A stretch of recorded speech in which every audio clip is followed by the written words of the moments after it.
undang saudara-saudara sekalian untuk turut bersama saya masuk dalam perjalanan keseharian untuk pembentukan kerohanian kita, di mana kita akan praktek solitude, silence, stillness, and scripture reading. Dan satu hari per minggu kita dedicate untuk bersama Tuhan. Dengan itu kita membangun ritme hidup yang baru.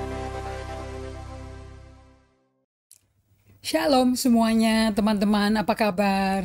Selamat sore dan selamat bergabung di Bible Study dengan Pastor Indri Gautam. So, it's so good to see you all. Dan saya berdoa hari ini kita semua akan belajar bagaimana bisa bertumbuh dewasa rohani melalui all kind of suffering, melalui kedukaan, melalui gangguan dan sebagainya. Oke, kita berdoa dulu ya. Bapak, kami memulai Bible Study kami sore hari ini bersama teman-teman kami dari seluruh kepulauan Nusantara Indonesia. Kami percaya Kau punya maksud yang mulia dengan adanya Bible Study ini. Kami percaya kuasa Roh Kudus dan malaikat surgawi memagari kami semua, dan darah Yesus Kristus menutup bungkus kami semuanya, dan kami hanya mendengar apa yang Roh Kudus katakan melalui firman sore hari ini.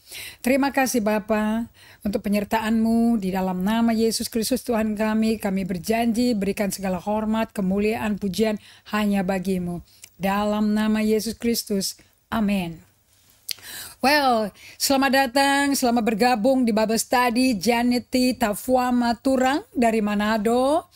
Soli Deo Gloria juga. John Karatangko, apa kabar? Sudah lama saya nggak menyapa ya.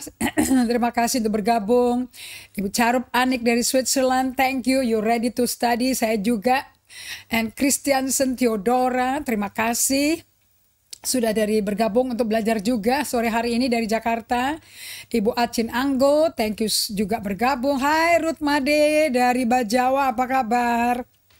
Thank you Ruth, sudah setia bergabung. And Pipin Jantur dari Palembang, senang sekali Anda kembali bergabung untuk belajar. Saya berdoa kesaksian akan ada dalam kehidupan Anda karena firman tidak mungkin ditabur kembali sia-sia ke Tuhan ya. And Ibu Triani dari Sorong, terima kasih sekali. Ibu Fafa dari Tangsel, siap belajar Alkitab juga. Mario Sunarko, apa kabar bro dari Ambon, salam sehat. Saya percaya Tuhan memelihara Ambon ya. And Pak teman saya dari Kencong, Pak Agus Hermawan, terima kasih sekali sudah bergabung untuk belajar. Ibu Leni Salim juga siap belajar, thank you so much. MJ Siska juga siap belajar. Tanti Farhan, saya berdoa semua pengajar ini akan menjadi jalan keluar dari segala macam tantangan yang Anda hadapi. Linda, shalom dari Labuan Bajo, kau siap belajar ya. Dan juga Ernina Haklai, senang sekali teman kami dari Ambon yang setia belajar. Ibu Irene Mujiantoro dari Phoenix, Arizona. Thank you for learning at this hour, at the dawn of the day. And Mary Teguch, apa kabar? Masih di Jakarta, Mer? Salam sama Gio ya. And salam untuk sudah masuk di universitasnya dia. Yen Pamuyakan, siap belajar. Ya, saya lupa Ian Payumakan dari kota Jakarta ya. Ristua, Maria Buter-Buter, Horas. Ibu Ristua dari mana? Boleh kasih tahu ya. Selamat sore juga. Ibu Feni, sehat dan bagus ya. Kemudian Erna, Ibu Erna, apa kabar Ibu Erna? Sudah siap belajar juga? Ini firman kalau dimengerti dan dilalui bersama Tuhan, akan membuat Anda di atas bukan di bawah, kepala bukan ekor, benar-benar ya. Anita Konig Sinaga dari Belanda, Horas, thank you for joining. Ibu Ratna Yulinawati, thank you so much sudah bergabung juga di Bible Study. Thank you untuk Pak Martin Panik dari Kalimantan Tengah. Senang sekali ditemani oleh Pak Martin sore hari ini. Palangkaraya hadir, Ibu Niken Susanti. Ibu Niken Susanti dari kota mana ya? Aku lupa, sorry loh. Oh, sudah di Makassar kok Mary, Ibu Mary. Oke, saya percaya anak-anak dalam keadaan baik-baik ya, karena Tuhan memelihara menjaga sepanjang hari, selama bertahun-tahun. Oke, kita lagi nunggu cucu ya. And Ibu Nur Tambunan, terima kasih, salam sehat juga dari Jakarta. Terima kasih Batmini udah bergabung, Ibu Carmen Isabella. Thank you so much Ristua Maria Butar-Butar dari Bekasi. Oke, thank you for joining. Kita akan segera mulai pembelajaran sore hari ini. Duka cita dan kehilangan adalah bagian dari pendewasaan atau pemuritan. Yang namanya dimuritin itu dari jiwa yang berontak, yang berdosa, dimuridkan untuk menjadi serupa gambar rupa Kristus. Oke, saya melanjutkan dari hari Sabtu, di mana di situ saya membagikan mengenai kesaksian hidup dari Gerald Sitzer. Anda ingat nggak di mana dia pergi mengantar putrinya yang sulung untuk melakukan proyek sekolah, harus pergi ke suatu tempat, kalau agak keluar kota gitu, pulangnya sudah hati-hati sekali. Ini keluarga bahagia banget deh, ya, nggak ada problem, nggak ada masalah yang mengerikan, nggak ada. Pulangnya lagi nyetir pelan-pelan di highway, ternyata di depannya itu ada mobil yang jalan kencang sekali. Semakin kencang ke arah mereka, semakin dia menepi dan setir mobil tambah pelan. Ternyata pengemudi mobil yang dari lawan arah itu mabuk, jadi ditabraklah. Sehingga mobilnya kebanting, keputar, kayak kebalik semuanya, dan dia duduk di pinggir jalan, mobil kebalik. Dia menonton jenazah ibunya, jenazah istrinya, dan jenazah putrinya. Namun Gerald Sitzer menulis buku dari pengalaman tersebut. Dia duduk situ. Akhirnya pengemudi yang mabuk dibebaskan. Dia dan istrinya disalahkan. Mereka menyalahkan bahwa istrinya tuh yang nyetir, makanya nggak beres nyetirnya. Jadi mungkin ada anti perempuan percaya jadi good driver ya. Tapi dia hadapi kematian ini, dia nggak hilangin. 3 generasi hilang begitu aja di mukanya dia dalam sekejap mata. Dia bilang keluarga yang ku kenal, yang ku sayangi lenyap.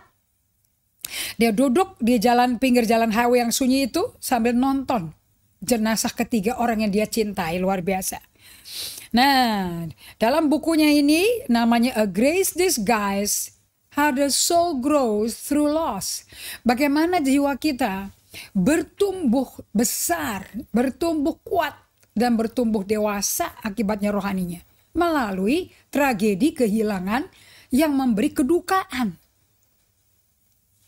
Kehilangan yang merupakan malapetaka itu sebetulnya sesuatu yang kejadian yang terjadi yang nggak bisa ada pemulihan sebetulnya. Disaster. Oke. Dan ini ternyata either mengubah kita, jadi pasti sih ngubah sih. Mentransformasi artinya menjadi lebih baik, atau menghancurkan roh kita total. So pilihannya tinggal 2. Tapi whatever it is, Peter Scazzero berkata, you will never be the same. Setelah terjadi kehilangan dan kedukaan, pokoknya Anda pilih mau hancur atau mau mengalami transformasi oleh kuasa Roh Kudus. Dua-duanya akan bikin Anda kejadian kehilangan kedukaan itu, bikin Anda never be the same person again. Never. Nah, kehilangan juga dapat membuat kita miskin, hancur, remuk, karena terus digerus kan jiwanya. Karena kita ngeladenin, kita mikirin terus sialnya, pity party, victim mentality, pakai mental korban, sayang diri, mempertanyakan Tuhan, kecewa sama Tuhan, kecewa sama gereja, everything. Bahkan meninggalkan Tuhan. Of course you will be destroyed. Tetapi kehilangannya juga bisa membuat Anda bertambah besar. Oke? Orang yang mengalami kehilangan seperti Gary ini, tentu dia nggak sembuh loh dari rasa kehilangan. 3 jiwa yang paling dia cintai lenyap dalam waktu bersamaan. Dan dia nonton berjam-jam di situ. Tapi kehilangan tersebut atas orang-orang itu dia serap. Dia masukin, itu dia bilang ini bagian hidupku. Nggak mungkin nggak. Makanya orang tuh kalau kalau mengampuni ya, ada khotbah berkata kita ampuni dan lupakan. Mana bisa lupakan? Itu kejadian benar-benar terjadi kan, kita ada apa otak di bawah alam sadar yang bisa akan mengingat semua kejadian yang horor seperti itu. Anda bisa ampuni dan bawa kepada Tuhan. Dan Tuhan akan sembuhkan semua keremukan, kerapuhan, luka, perih, pahit, sakitnya. Anda serahkan ke Tuhan sesuai Mazmur 147 ayat 3. Dia balut lukamu dan sembuhkan kau. Dan dia masuk ke tempat di mana Anda penuh kepahitan yang Anda serahkan kepada Tuhan, dia ganti dengan hadiratnya. Sehingga jiwa Anda akan melar, elastis. Karena elastis jiwa kita. Seperti balon diisi oleh kemuliaan Allah. Sehingga Anda mengalami kedewasaan rohani. Jadi Anda kalau menghadapi kedukaan jangan ditutupin pakai segala macam aktivitas, segala macam hiburan supaya nggak kerasa. Terus rame-rame pergi sama teman-teman terus. Tapi kan setelah pergi dengan teman Anda pulang kan. Waktu Anda pulang kan sendirian kan. Anda akan melewati kamar tempat putri Anda tidur. Sisi tempat tidur yang biasanya istri Anda tinggal, tidur bersama Anda, bergurau sama Anda. Kamar tempat mama, ya biasanya kalau mampir nginep di situ, it's all empty. Kedukaan yang kehilangan itu nggak bisa dianggap, dilupain aja. No, that's the wrong teaching. Itu teologi ngawur itu. Oke? Saya mengundang Anda hari ini untuk membiarkan kesedihan dan kedukaan itu menghasilkan justru kedewasaan rohani. Bahkan bisa membawa kesehatan emosi. Nah, ada hubungan antara kesedihan dan kedukaan dengan hubungan kita dengan Allah. Bagaimana Anda menghadapi kedukaan, kehilangan, akan menentukan bagaimana hubunganmu dengan Allah. Kedua, dengan orang lain. Ketiga, dengan dirimu sendiri. Ya, dengan komunitasnya Tuhan. Saya mau Anda semuanya tidak melarikan diri dari kenyataan. Kenyataan harus dihadapi, ya. Dan dikatakan ini, saya senang sekali pengajaran dari Peter Scazzaro, dia berkata seperti ini. To the degree of your grief, derajat dari kedukaan saya atas kehilangan saya itu berbanding langsung dengan kedalaman dan kualitas dari hubungan saya dengan Allah. Dan belas kasihan dan empati yang dapat saya salurkan kepada orang lain. Saya mau ulangi lagi ya, supaya Anda yang baru bergabung bisa mengerti ini.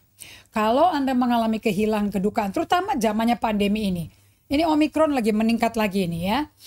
Derajat dari kedukaan saya atas kehilangan saya berbanding langsung dengan dalamnya dan kualitas dari hubungan Anda dengan Allah, Anda dengan diri Anda sendiri.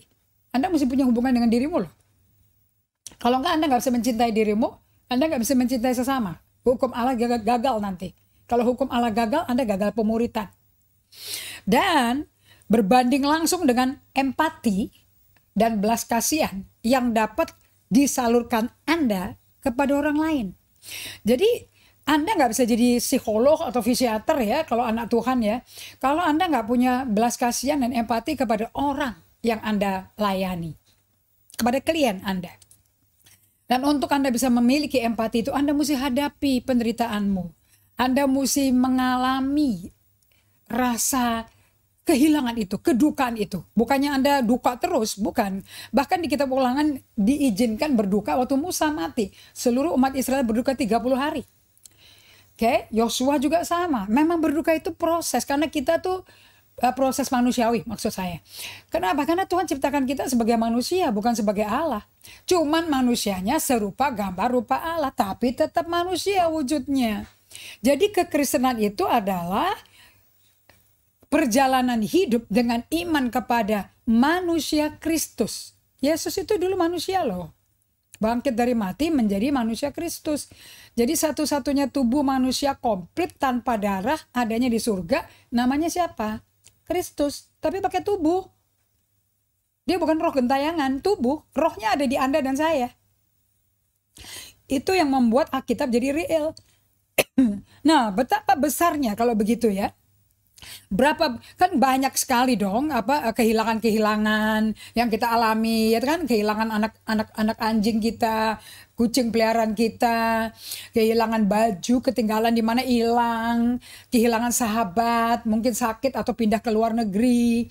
Banyak kehilangan-kehilangan yang kita alami. Mungkin kehilangan orang tua karena COVID, kehilangan kerjaan, kehilangan jabatan, anything. Nah, betapa besar tumpukan kehilangan-kehilangan yang menghancurkan hati kita. Kalau tidak dihadapi, bisa hancur kita. Bahkan menghancurkan hubungan kita sama Tuhan. Coba Anda ingat 9/11 atau September 11, 2001. Waktu itu saya lagi di Los Angeles nonton TV. Semua channel gambarnya itu pesawat lagi terbang. Dus ke World Trade Center. Bus, asap kemana-mana, api kemana-mana. Saya pikir itu film klip trailer Hollywood, Ternyata beneran. Pembunuhan massal 3.000 lebih orang tidak bersalah. Di peristiwa bencana 9/11, September 11, bom bunuh diri teroris di World Trade Center, New York. Bangsa Amerika secara satu negara itu mengalami trauma. Kita biasanya mungkin kalau para fisiolog, psikiater melayani itu 1, 2, 3 pasien mengalami trauma. Ini satu negara. Bayangin, bukankah semua dokter kejiwaan keluar semua pergi ke New York untuk melayani? Dan berapa keluarga kehilangan orang tuanya dalam waktu instan dan tidak pernah berpikir tidak akan ketemu orang tua lagi. Dengan cara yang disastrous calamity yang kayak begini, katastrofi loh ini. Non-recovery, tidak ada recovery. Kehilangan-kehilangan lainnya ada juga, ada yang sekelas 9/11, tapi juga ada kelas kehilangan-kehilangan kayaknya nggak terlalu penting gitu loh. Tetapi hati-hati ya, saya belajar di dalam sistem pembelajaran Komsel kami, dia bilang kalau ngomong sama orang di dalam Komsel, perhatikan jangan menyepelekan dalam jawabanmu. Karena belum tentu apa yang sepele bagi Anda, itu sepele bagi orang yang bercerita. Hati-hati. Don't oversimplify. Ada kehilangan-kehilangan yang kayaknya nggak penting, tapi sama penting karena menimbulkan duka cita. Nah, yang penting Anda perhatikan adalah jangan kalau ada rasa duka cita kehilangan, Anda tekan. Anda repress, terus Anda deny, disangkali. Itu akan numpuk loh di dalam jiwa Anda. Karena Anda tekan, tinggal suatu hari Anda tekanan jiwa, gangguan jiwa sampai nggak bisa terkontrol kembali. Semuanya itu akan numpuk dalam jiwa Anda bagaikan batu-batu berat yang nyeret kita. Bukan Anda nyeret batu berat, Anda keseret sama ini. Akibatnya Anda tidak bisa keluar, bisa menjadi penderita pasien bipolar dan sebagainya yang kita nggak mau ya. Dan bila nggak lekas ditangani, hal-hal ini akan menghalangi kita untuk melangkah dengan bebas dan jujur bersama Allah dan orang lain. Kehilangan ini adalah norma hidup, bukan pengecualian. Alias everybody, Anda akan mengalami. Kecil atau besar, kehilangan-kehilangan apapun, mau tersembunyi atau mau digrup-grupin, tetap itu akan membekas menjadi trauma, kecil atau besar dalam kehidupan Anda. Nggak ada orang yang luput dari ini. Allah, tapi satu hal yang Anda mesti perhatikan bahwa Allah itu menjadikan kita unik loh dan berbeda. Karena kita punya temperamen berbeda, kultur, budaya, keluarga kita berbeda. Sejarah-sejarah yang dilewati orang tua kita, nenek moyang kita berbeda, tapi diwariskan ke kita. Nah, semuanya ini kita mesti perhatikan baik-baik supaya apa yang mungkin menjadi kehilangan yang gak penting bagi Anda mungkin menjadi bencana bagi orang lain. Makanya perhatikan temperamennya kayak apa. Kayak budaya hidup keluarganya kayak apa. Setiap kita akan berespon secara berbeda. Nggak ada yang sama sekali. So hati-hati kalau jadi counselor di gereja, jadi fisiolog, psikiater anak Tuhan yang melayani. Kita mesti memiliki hati yang mau mengasihi dengan cara mau mendengar. Please listen. Apa yang mungkin Anda ketawain, belum tentu itu dia bisa ketawa. Setiap kita meresponi secara berbeda. Contoh, ada orang punya anjing peliharaan mati. Tapi ini anjing, contohnya adik saya sendiri. Waktu anjingnya yang sudah tua, sudah katarak ya, dan dia memang sudah menua sekali untuk usianya. Dan dia dipersiapkan untuk pergi. Jadi satu keluarga 4 orang ini, di tempat tidurnya anjingnya itu, mereka nungguin dan melihat napasnya keluar meninggalkan dia. Dan kemudian mengubur bersama-sama, saling menguatkan sama lain. Ini adik saya sendiri loh. Buat saya nggak ada artinya. Buat saya, oh ya, anjingnya meninggal. Oh ya. Tapi karena saya tahu itu menyentuh hati dia dan sedih, kehilangan banget. Jadi saya jadi diam. Karena saya belajar ini. Kayak saya nggak ketawain sama sekali. Karena itu anjing berharga menemani mereka. Kedua, misalnya anggota jemaat meninggalkan gereja karena nggak puas. Respon pendeta dan staf gereja bisa berbeda-beda loh. Ada yang merasakan secara mendalam, ada yang mampu menerima, ya udah deh, move on lah, kita melangkah terus yuk. Kita jangan terlalu kepikiran seperti itu. Tapi apapun yang siapapun alami, ya, karena ada orang gak terpengaruhi, ada orang yang sangat katanya baper, bukan. Ini justru proses yang paling penting.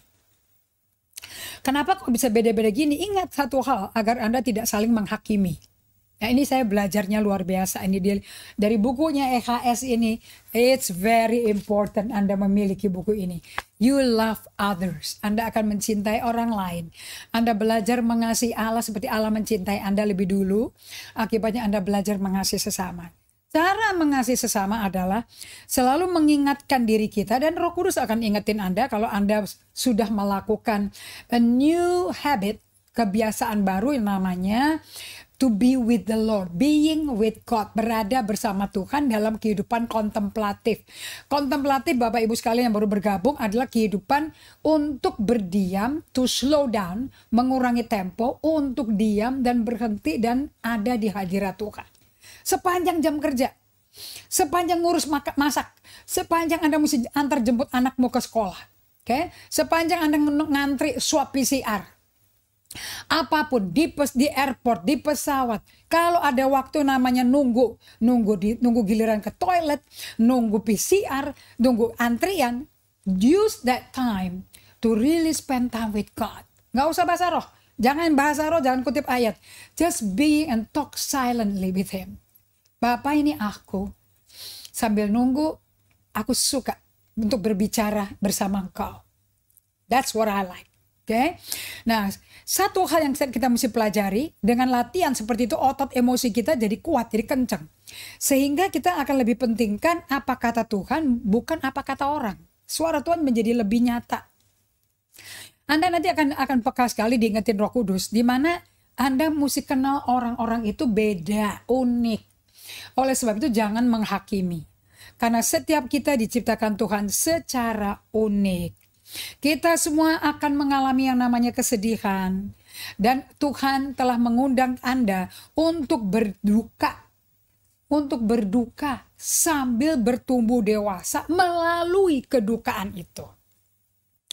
Melalui kehilangan itu, melalui kesedihan yang mendalam, melalui perpisahan, kedukaan itu hanya berpisah dari seseorang yang paling berarti berharga bagi hidupmu, itu namanya berduka. Kalau bahasa Inggrisnya grief, beda sama sad. Kalau sad itu sedih karena ada situasi yang nggak enak. Tapi kalau grief itu berpisah dengan pribadinya, dengan apanya, barangnya itu loh. Seperti orang kaya muda yang nggak bisa berpisah dari kekayaannya. Waktu Yesus berkata, satu hal lagi kau yang kurang, bawa kemari semua kekayaanmu, jual semuanya, berikan ke janda-janda. Dia berduka dan meninggalkan Yesus karena belum siap berpisah dengan harta kekayaan dia, uangnya dia. Jadi apa maksudnya ini?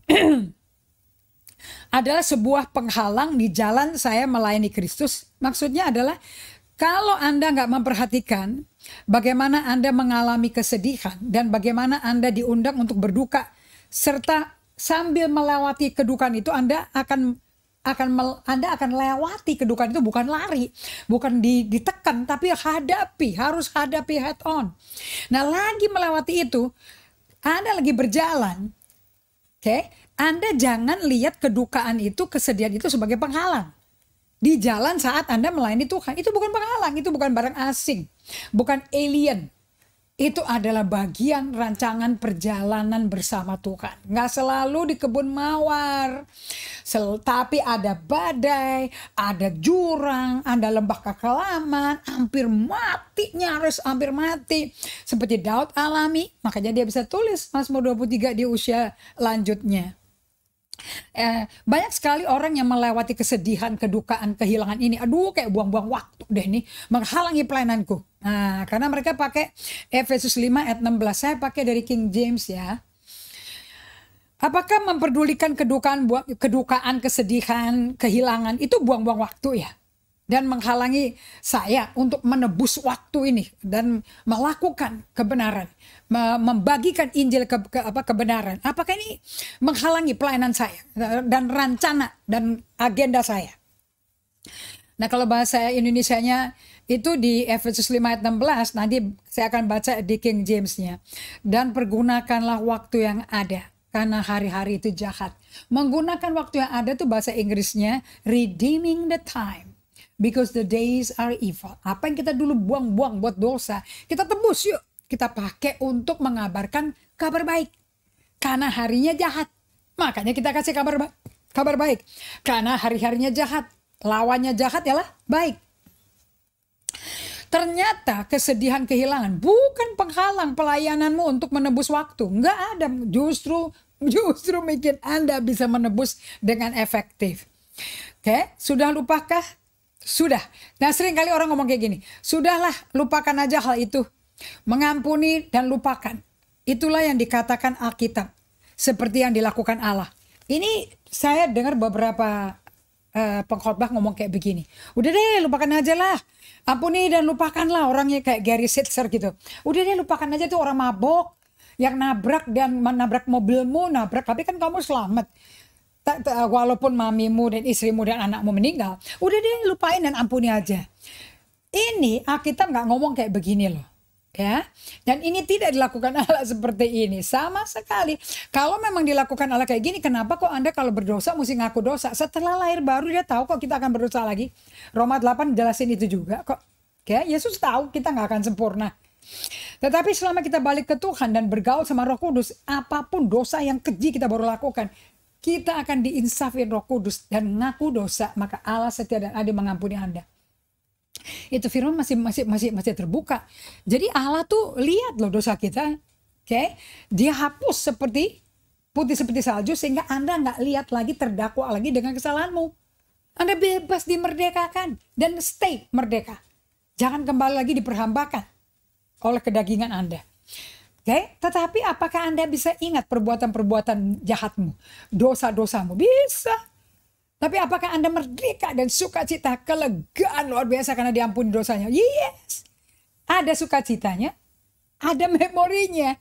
Kenapa kok dikasih izin kayak gitu? Ya kan akan diterekam di otak seperti saya katakan tadi. Supaya kita tahu ini semua bisa terjadi, bisa lega bebas karena anugerah. Karena grace seperti Zakaria 4 ayat 5 dan 6. Grace is not by might nor by power but by my spirit says the Lord. Dan Zerubabel melihat sisa daripada gunung batu itu di tangannya. Masih sedikit. Dia bilang ini karena kasih karunia. Kalau sampai hancur tantangan besarku, ini karena kasih karunia. So kita mau bertanya di sini bahwa kenapa sih kita tidak anggap penting untuk berduka? Kenapa? Seringkali kita hilangkan dengan kecanduan, minum alkohol, merokok, kecanduan TV, kecanduan makan, kecanduan, atau ditekan, disapu, dibakar karpet. Kalau orang Amerika ngomongnya istilahnya begitu.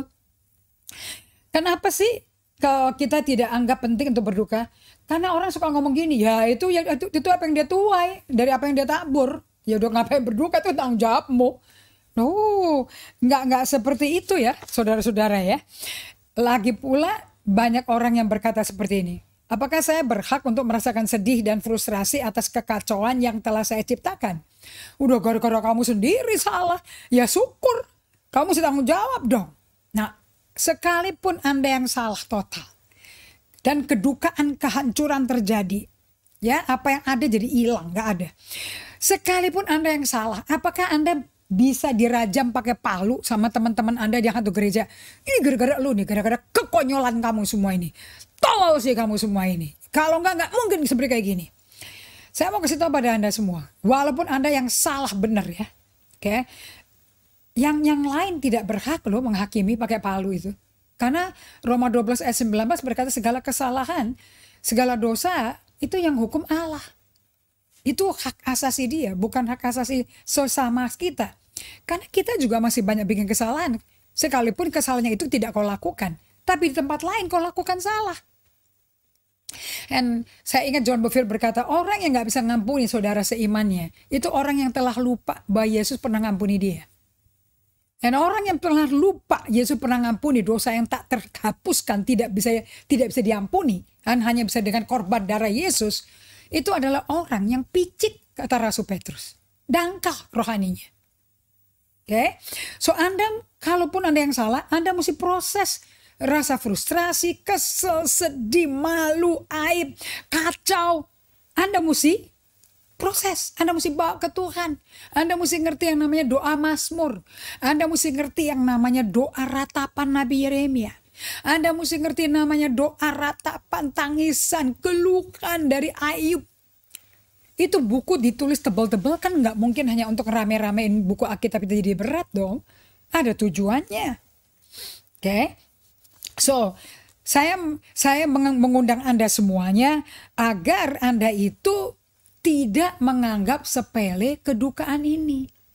Saya kagum sekali.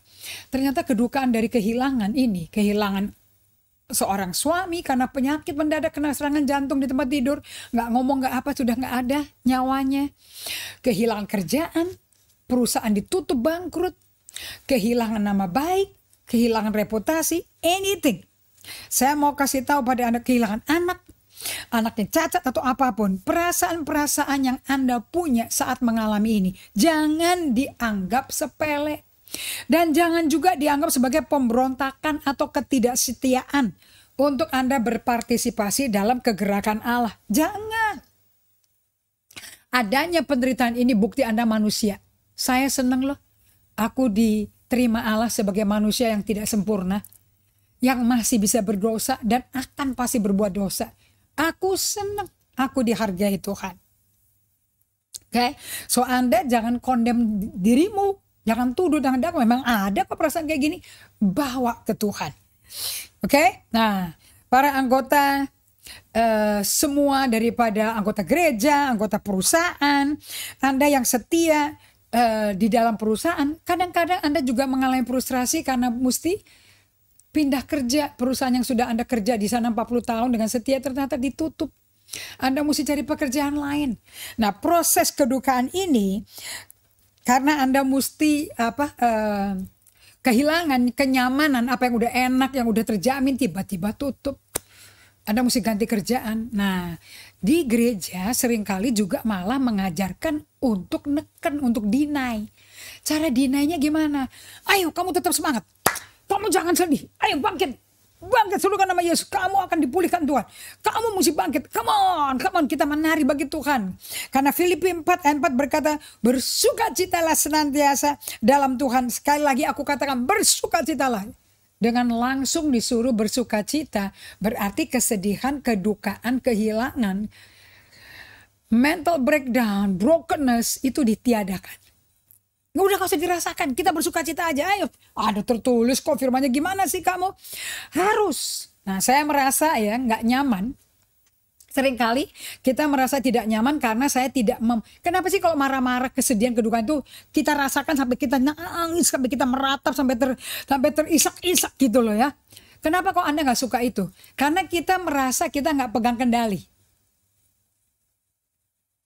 Bila saya merasa depresi, kemarahan, kesedihan, keraguan tentang Allah, kita lepas pegangan. Makanya orang tuh banyak ketakutan. Kalau gini gimana? Kita gak bisa pegang lagi. Kita gak bisa kontrol lagi. Udah di luar kemampuan kita.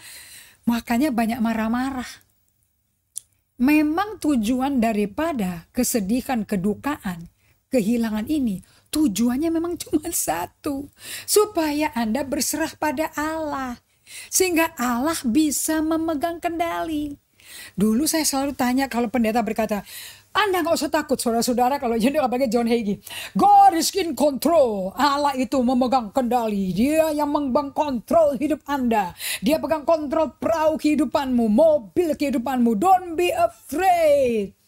Saya bilang, kapan sih Tuhan? Saya berpikir kalau Tuhan pegang kendali, God is in control, problemku langsung selesai. Ternyata tidak. God is in control of your soul. Jiwa Anda dikendalikan Tuhan. Sambil Anda melalui lembah kekelaman, in the shadow of death seperti Daud, di ujung depannya tombak kematian dia, Allah menyertai dia, Allah menemani dia sehingga musuhnya nggak bisa kelihatan Daud. Sebab yang dia lihat adalah hadirat Allah. Karena hadirat Allah itu bisa kayak embun, kayak kabut gitu. Nggak kelihatan. Dan tongkat gadanya beserta Daud. Dan dia tiba di sisi yang lain. Lebih dari pemenang, ternyata Tuhan sudah sediakan meja perjamuan di depan musuh-musuh kita. So musuh kita akan nonton bagaimana Allah bela kita. Allah promosikan kita. Nah, apakah Allah telah melepaskan setir dalam mobil kehidupan saya, sementara mobil saya meluncur dengan cepat ke tepi jurang? Rasanya kayak gini nggak Anda? Kalau lagi menghadapi ketakutan, takut nggak bisa bayar utang, takut bangkrut, takut nggak ada kerjaan, Anda rasanya kayak begini nggak? Kayaknya Tuhan tuh cepet biarin kita tuh ngeluncur, cepet banget remnya blong gitu loh, dan Dia nggak pegang kendali. Apakah Anda pernah merasa seperti ini? Kalau iya, jadi saya berjalan terus. Nah, kalau iya, Anda tuh sebetulnya kalau selalu sadar akan kehadiran Tuhan. Jadi saya lihat nih catatan saya. Jadi saya berjalan terus karena tidak mampu berduka. Saya menutupi kehilangan saya selama bertahun-tahun. Nah, ini pengalaman ini. Oke, nanti nggak 30 tahunan saya jadi Kristen. Oke. Saya mengalami kedukaan kehilangan banyak kali. Karena saya udah duduk, saya tulisin banyak kali. Oke. Namun bertahun-tahun itu dari mengoperasikan bisnis sampai menjadi penginjil keliling Indonesia sampai membangun gereja, saya tetap jalan terus walaupun yang dijalanin pelayanan. Walaupun yang dijalani pekerjaan Tuhan. Tapi sebetulnya saya mencoba meniadakan rasa sakit, meniadakan rasa sedih. Udah nggak usah dipikirin lah. Karena nggak mampu berduka. Kalau berduka rasanya lemah, tidak kuat. Dan saya menutupi kehilangan-kehilangan saya itu bertahun-tahun. Karena setelah saya mundur ke belakang, ya ngomong-ngomong ini sudah 18 tahun pelayanan gereja. 10 tahun pelayanan yayasan. Nah, tanpa saya sadari, pada waktu saya tanpa menyadari berjalan terus sibuk melakukan pekerjaan Tuhan, bangun gereja dan sebagainya. Semua kedukaan dan kehilangan, kesedihan yang terjadi dalam hidup saya banyak kehilangannya ya. Kehilangan kesehatan, kehilangan masa kecil, karena bedridden, karena tergeletak sakit asma 15 tahun, kehilangan pertemanan, banyak sekali kehilangan saya. Tapi saya nggak peduli, maju terus, life must go on, the show must go on. Ternyata semuanya itu membentuk relasi-relasi dengan orang-orang, dengan keluarga saya, dan kepemimpinan saya sekarang. So, bagaimana kualitas kepemimpinan Anda? Bagaimana Anda memimpin organisasi apapun? Itu semua 100% berelasi dengan bagaimana Anda perlakukan kesedihan, kedukaan, dan kehilangan Anda. So, hati-hati. Kenapa kok saya ngomong seperti ini? Yesus tidak datang menyelamatkan badan Anda. Yesus nggak datang menyelamatkan perusahaan Anda. Yesus datang menyelamatkan Anda. Bagian yang Anda perlu diselamatin namanya jiwa. Akibat dosa jiwa kita rusak. Keserupaan dengan Allah hilang. Kita akan kerja keras sendiri di tengah-tengah mata pencarian, di tengah semak duri dan rumput duri. Dengan hubungan dalam keluarga rusak. So, saya mau tanya pada Anda hari ini. Siapa saya? Apakah itu lebih penting daripada apa saja kompetensi kerja saya? Saya ulang lagi ya. Apakah siapa saya itu lebih penting daripada apa aja kompetensi kerja saya? Apakah kompetensi kerjamu jauh lebih penting daripada siapa Anda? Ya, yang dibagikan tadi itu bagaimana Anda bangun hubungan dan bagaimana Anda menjalankan kepemimpinan Anda itu ditentukan oleh bagaimana Anda proses kehilangan, kedukaan, dan kesedihan. Anda kalau ngalami kayak Gary Sitzer, Anda nggak mungkin dong ya lupain gitu aja loh. Anda nggak mungkin ya udah gue ampuni aja tuh orang mabok, kan kita dalam Tuhan kan juga mesti mengampuni katanya. No, it's not that easy. Anda mesti melalui proses. Makanya saya tulis di sini pandemi COVID-19. Waktu fasilitas pertemuan gereja ditutup, tempat anak-anak berkumpul, bernyanyi, bermain, memuji Tuhan ditutup, kehilangan teman bermain di ruangan kecil, melalui karena adanya social distancing diperintahkan, walaupun sekolah PTM tatap muka kan dibatasi, ibadah offline juga udah ada tapi kan dibatasi, nggak bisa full, 50% saja. Betul atau tidak?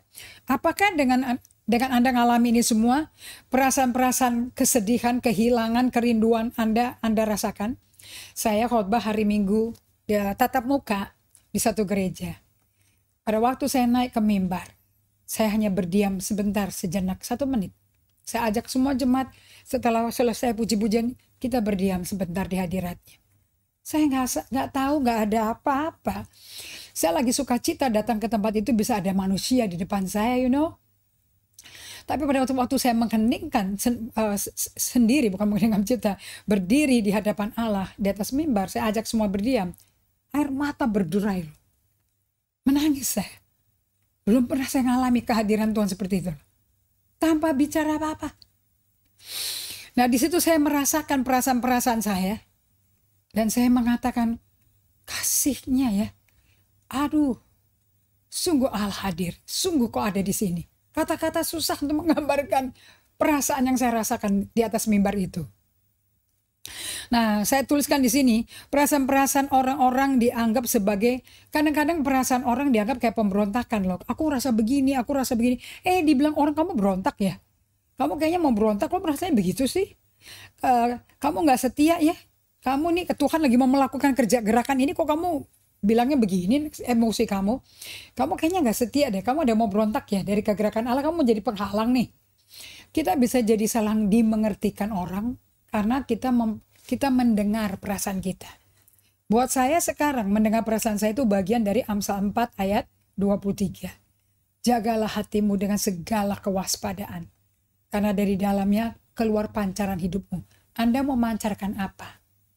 Anda mau memancarkan kehidupan palsu yang pakai kedok? Atau Anda mau memancarkan kehidupan yang benar? Yang jika Anda bawa ke Tuhan, Tuhan ambil karena Anda berikan ke Tuhan. Tuhan ambil. Dan dia gantikan dengan hadiratnya. Makanya Anda bisa mengerti kenapa Daud berkata, kau ubah ratapku jadi tarian. Aku baru ngerti. Karena dia bawa ke Tuhan. Anda bisa baca di Mazmur 70. 50% itu mengenai jeritan emosi dia. Minta tolong sama Tuhan, cepat hadir. Gejolaknya dia, ketakutannya, bagaimana musuh membuat dia dipermalukan. Semua dia keluarin. Kemudian ada Selah. Setelah Selah dia bilang, kau Tuhanku, kau perisaiku, penolongku, segeralah datang padaku. Imannya timbul kepada Allah. Nah, kalau Anda jago mengintegrasi kejiwaanmu, emosimu dengan imanmu, Anda akan bertumbuh menjadi emosi yang sehat bersama Tuhan. Jadi sebenarnya orang-orang yang mengalami kedukaan, kesedihan, itu memerlukan adanya kesempatan berdoa, mengungkapkan rasa syukur. Ini bagi orang yang mungkin kesedihan, kedukaan karena hilang binatang peliharaan, jemaatnya pada pindah ke gereja lain, atau gedung ibadahnya pindah, mesti digusur, pindah ke tempat lain. Itu ternyata banyak sekali orang yang mengalami kehilangan yang sangat serius.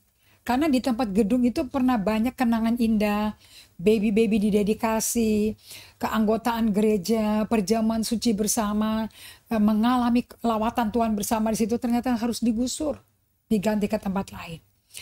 Orang-orang yang berat mengalami perpisahan jangan dihakimi. Izinkan mereka diberi kesempatan berdoa, mengungkapkan rasa syukur kepada Allah atas segala hal yang baik yang telah diperbuat Allah di pertemuan gereja mereka, dan untuk berkata selamat tinggal. Kami kalau ada ibadah kedukaan di mana kita ada masa di mana kita memberikan penghiburan pada keluarga yang ditinggal, selalu sebelum peti jenazah ditutup, kami mengizinkan mereka untuk berdoa, mengucap syukur pada Tuhan atas hubungan yang indah, kenangan yang manis dengan almarhum. Kemudian mereka harus berbicara kepada almarhum, selamat tinggal, aku izinkan kau pergi duluan. Nah, itu akan membuat penutupan ya di jiwa Anda yang takut, yang kesedihannya yang belum bisa lepas, belum bisa rela, itu akan bisa selesai dan akan menyembuhkan Anda yang nantinya akan mendampaki hubungan Anda dan kepemimpinan Anda dimanapun Anda memimpin. Apakah jadi orang tua, apakah jadi guru, apakah jadi kepala sekolah, apakah jadi presdir, anything. So, banyak kali para anggota gereja yang pindah atau harus dipindahkan gedungnya karena pindah gedung baru. Para anggota yang baik dan setia di dalam lingkungan gereja kita akan merasa bersalah atas perasaan kesedihan dan duka cita. Nah, yang ini menarik nih. Ada juga orang yang berduka, sedih, kehilangan, tapi kok rasa salah. Malah menuduh diri. Malah merasa kayak cengeng seperti itu. Ada gitu aja. Cuman pindah tempat aja kenapa sih? Kok ribut amat sih?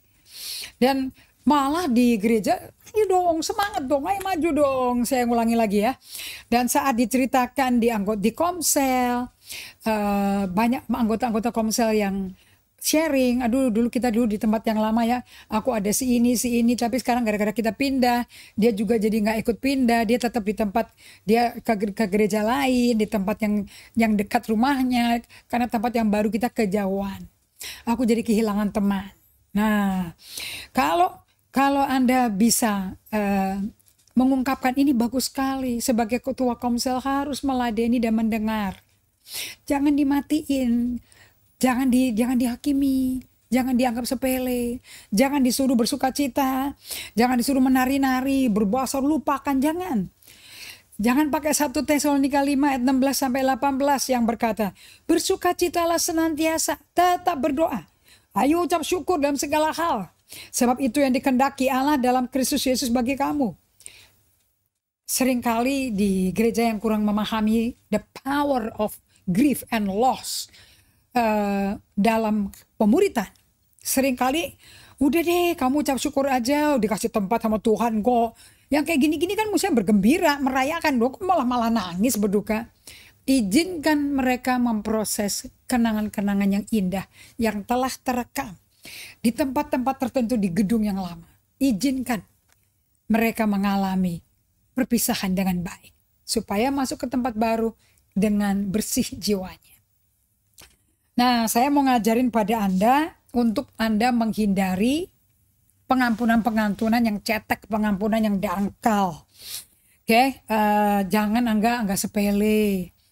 Kalau ada orang yang benar-benar berduka, benar-benar mengalami ya kayak si Gary Sitzer begitu ya, dia betul-betul sedih, oke, kehilangannya nggak main-main, itu diresap. Memang saya baru belajar sekarang, kalau saya disakitin orang, saya nggak pusingin orang nyakitin saya, karena orang nyakitin saya banyak, orang yang nggak suka saya juga banyak.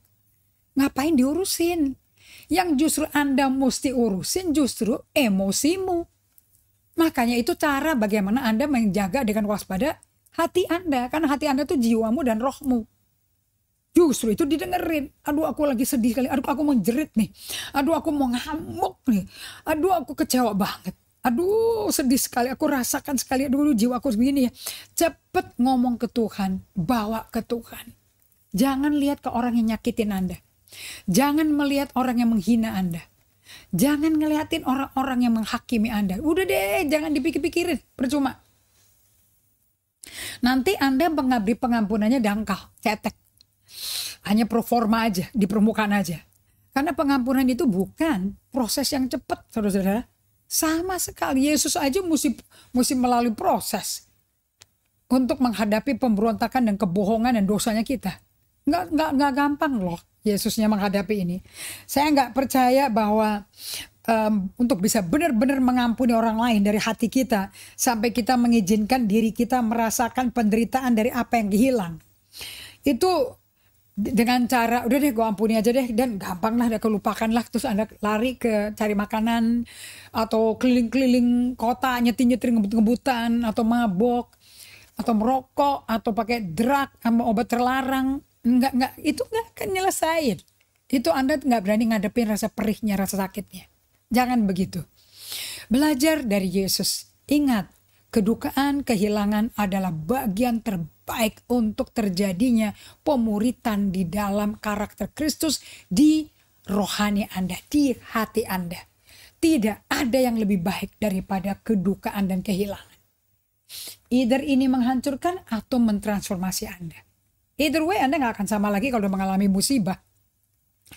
Di Lukas 23 ayat 34a, di sini kita belajar bagaimana Yesus mengampuni kita.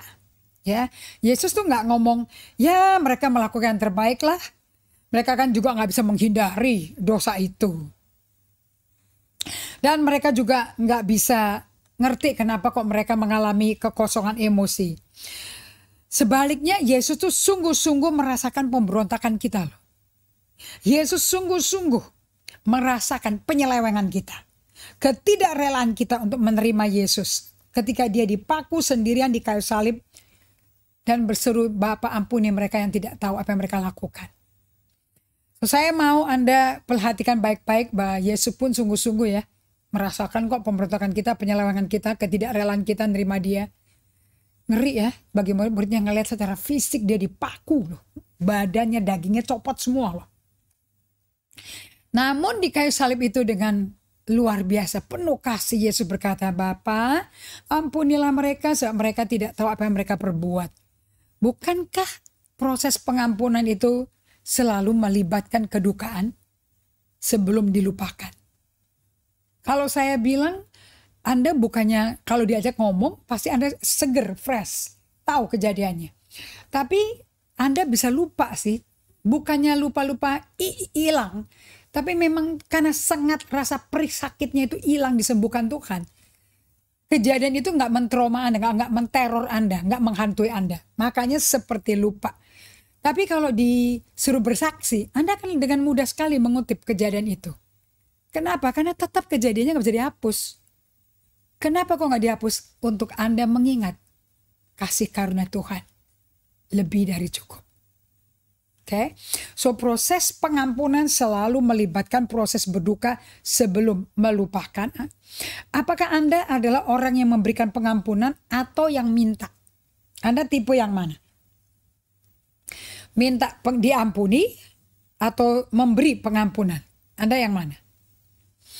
Mengampuni dengan cara kehendak kita akan memberi lebih besar tekanan dalam hidup kita. Alias kalau Anda mau-maunya sendiri, ngampuni, gue ampuni deh, gue ampuni. Itu tidak menyelesaikan masalah loh. Itu justru akan memberikan problem lebih gede ke kita.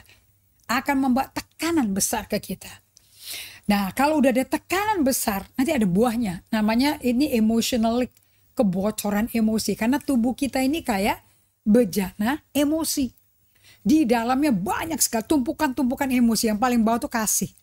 Kemudian sukacita. Semua kebenaran, kebaikan, atasnya dong sedih. Takut, amarah, murka, itu semua di permukaan. Nah kalau Anda orang-orang yang berkedok, Anda tutup botolnya itu, tetapi suatu hari tekanan begitu besar akan meledak dengan satu trigger yang gampang sekali. Yang kecil tapi bermakna bagi Anda. So, mengampuni kalau dengan cara kehendak Anda sendiri akan lebih besar membawa ketekanan. Buahnya apa sih? Bocor emosi itu. Kalau nggak keluar dari atas tutup botolnya meledak, dia pasti keluar kiri kanan. nanti ada sarkasme, nanti ada marah-marah yang memuncak, nanti Anda gak dihiraukan sama sekali karena kalau Anda terlalu lama menangis memproses 30 hari, orang bisa gak sabar dan dia berkata, ya udah deh, aku tinggal kamu dulu deh di sini. Tapi the show must go on, life must go on. Jadi bikin kayak gak ada apa-apa. Saya mau kasih tahu pada Anda sekali lagi, ini akan mempengaruhi relasi-relasi Anda dan kepemimpinan Anda. Jadi kalau ada orang yang gak efektif jadi pemimpin, coba lihat relasi-relasi dalam keluarganya sendiri kayak apa. Oke? Karena bagian yang paling sulit untuk diampuni itu dari keluarga kita sendiri, orang dalam sendiri. Tahu gak, saudara-saudara? Nah, tetapi di dalam hati, Anda kan merasa tekanan dari rasa bersaksi karena ketidakmampuan Anda untuk mengampuni orang yang menyakiti Anda. Nah, kalau Anda merasa tekanan, dari perasaan yang akan bersaksi di dalam Anda, karena nggak kemampuan Anda untuk mengampuni orang yang menyakiti Anda, nanti Anda akan ada tekanan. Justru orang yang nggak ngampuni akan lebih menderita, merasa tertekan, tertindas dibandingin yang terima pengampunan dan yang sudah diampuni, atau jika orang lain mengampuni Anda. Itu paling enak. Itu rumusan luar biasa. Nanti kalau Anda mengampuni dari hati, setelah mengalami tekanan-tekanan dan ada kesaksian juga, di mana Anda nggak mampu untuk mengampuni orang yang menyakiti Anda, itu kesaksian dihormati Tuhan. Memang kita dengan kekuatan sendiri nggak bisa mengampuni. Sama sekali. Zero. Anda butuh kasih karunia Tuhan untuk bisa memampuni. Nah, tekanan-tekanan besar itu akan semakin besar waktu kita berupaya dengan kekuatan sendiri mengampuni. Karena tidak menyadari bahwa pengampunan adalah sebuah proses. So, mungkin kejadiannya kecil tapi prosesnya panjang. Dan ini selama proses ini harus bersih dari kepahitan, dari dendam, dari amarah. Harus bersih. Nah, supaya Anda bisa mengalami bejana yang bersih, yang tidak mengandalkan kekuatan sendiri untuk mengampuni, maka Anda akan diberi self-awareness sama Tuhan, kesadaran diri akan pengampunan adalah sebuah proses. Sekali lagi, pengampunan adalah sebuah proses. Nah, Anda mau nggak dengerin prosesnya kayak apa? Saya bagikan ya. Nomor 1, prosesnya yang Anda mesti jalani. Akui luka saya terlebih dahulu sebelum mengampuni secara dewasa, bukan secara dangkal. Saya ulang lagi. Caranya ya. Caranya supaya Anda, murid-murid kita semua bisa masuk ke level berjalan sama Tuhan. Begitu akrab, begitu damai sama Tuhan. Akibatnya Anda bisa nomor 1, mengakui luka saya terlebih dahulu sebelum mengampuni secara dewasa, bukan secara dangkal. Jadi Anda datangi orang yang Anda sakiti, Anda datangi orang yang Anda lukai, dan akui yang dilukai juga mengakui ada luka. Yang melakukan juga mengakui. Nah, bahwa Anda mau berdamai dengan dewasa. Memang bisa melalui kedatangan dengan basa-basi dan mengantar makanan, kayak mengantar apa, terutama di tengah-tengah banyak perayaan ya di bulan ini, di bulan depan ini. Yang kedua, so akui ya secara dari dalam hati, jangan secara dewasa, jangan dangkal. Yang kedua, pahami ini merupakan sebuah perjalanan. Semakin dalam luka itu, semakin panjang perjalanannya. Kita yang nomor 2 ya. Ini cara mengampuni yang gak dangkal nih. Pahami ini merupakan sebuah perjalanan. Yang semakin dalam luka itu, semakin panjang perjalanannya. 3, pahami bahwa mengampuni dari hati itu sangat sulit. Hingga seringkali diperlukan mujizat Allah. 4, menyangkali kenyataan yang mengerikan. Nah, ini yang paling sering dilakukan anak-anak Tuhan. Udah nyata problemnya apa, tapi disangkal. Pada waktu mau terjadi rekonsiliasi, bukannya semakin dekat, tetapi semakin bersih tegang. Nah, Anda kalau memahami teori daripada pengampunan dari Peter Scazzero, Anda akan tahu yang namanya Anda mesti mengampuni, mengakui, dan melepaskan kepada Tuhan. Anda mesti di hadapan Tuhan melakukan ini semua. Oke.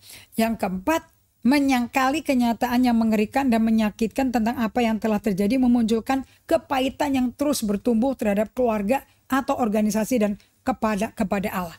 Nah, bagian yang ini saya akan bagikan nanti hari Sabtu. Kalau nggak mau dangkal, memberi pengampunan, Anda mesti akui lukamu. Yang kedua, Anda mesti pahami pengampunan itu suatu journey, perjalanan. Oke, nggak ada yang instan. 3, Anda mesti memahami bahwa pengampunan itu mesti dari hati, bukan dari kepala. Oke, baru bisa menggerakkan iman dan mujizat terjadi. 4, menyangkali itu, kalau sampai Anda menyangkal kenyataan, itu akan sangat mengerikan, menyakiti, mengerikan karena Anda menyakiti apa yang telah terjadi melalui keselamatan. Kalau tidak, kalau Anda tekan terus, akan ada muncul kepahitan. Nah, kalau ada muncul kepahitan yang terus bertumbuh, karena ini berakar nih kepahitan ya, Anda mesti bisa untuk vulnerable, terbuka, jangan disangkal, tapi terbuka kepada orang yang menyakiti Anda. Kalau nggak ada orangnya sudah meninggal atau apa, pakai fotonya Anda ngomong pribadi. Ya, ini bisa sekali dilakukan. Nah, Louis Smedes berkata bahaya-bahaya dari pengampunan dangkal. Gak cukup loh merasakan luka itu. Kita perlu menempatkan luka yang kita rasakan dengan tepat. Sadarilah hal itu. Terimalah hal itu. Dan terimalah itu sebagai milik kita. Saya ulangi ya. Gak cukup loh merasakan luka itu. Kita perlu menempatkan luka yang kita rasakan dengan tepat. Sadarilah hal itu. Terimalah dan berterimalah sebagai milik kita. Bayangin, own your responsibility. Yang kedua, cek mengampuni dengan cepat apakah untuk cepat menghindari luka itu. Yang ketiga, yuk kita cari tahu bagaimana keluar dari penderitaan karena situasi yang sedang mereka alami. Karena sebagian orang yang berduka melakukan dosa-dosa yang nekat untuk keluar dari penderitaan karena situasi yang sedang mereka alami. Saya ulangi ya. Cari tahu yuk bagaimana keluar dari penderitaan karena situasi yang sedang mereka alami. Karena sebagian orang yang berduka melakukan nekat dosanya dan untuk demi keluar dari penderitaan. Karena situasinya sedang dilewati dan mereka nggak tahan di situ. Nah, yang keempat, belajarlah untuk berduka. Kalau saya bilang belajar untuk meratap bersama mereka.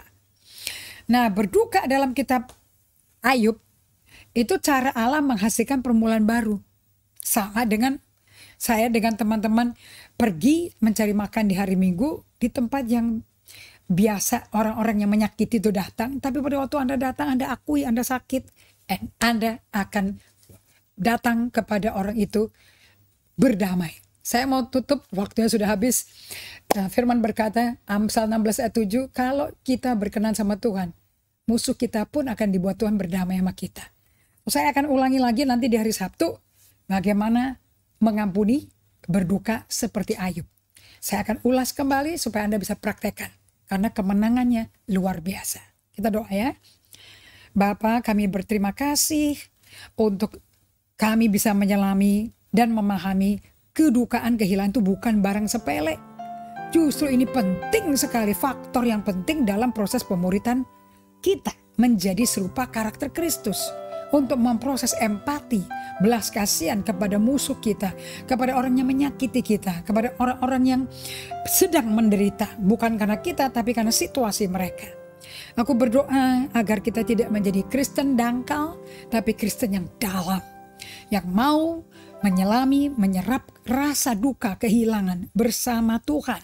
Seperti Tuhan menyerap penderitaan kita, pemberontakan kita, kita pun ngalami akibatnya buah empati menjadi bukti nyata kita dimuridkan melalui kedukaan dan kehilangan. Aku berkati semua yang hadir di Bible Study ini agar mereka bisa mengalami terobosan dalam hidup mereka. Dalam nama Yesus kami berikan hormat, pujian, kemuliaan hanya bagimu. Amin. Tuhan berkati sampai hari Sabtu. Amin.